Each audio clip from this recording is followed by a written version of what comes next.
In this video, I will show you how to save Facebook archive story. Firstly, you need to open up the application, then you need to tap on the three dots on your right upper side, and when you get right over there, you need to go right down and choose settings.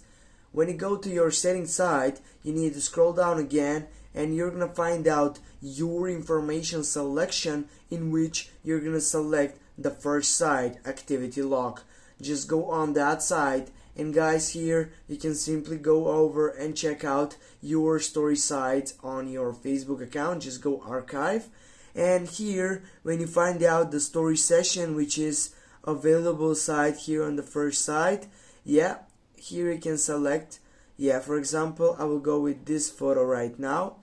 And now if you want to take over and save this session on it, you need to tap on the three dots on your right upper side and then go save photo, and now this site, it will be goes up into your site section.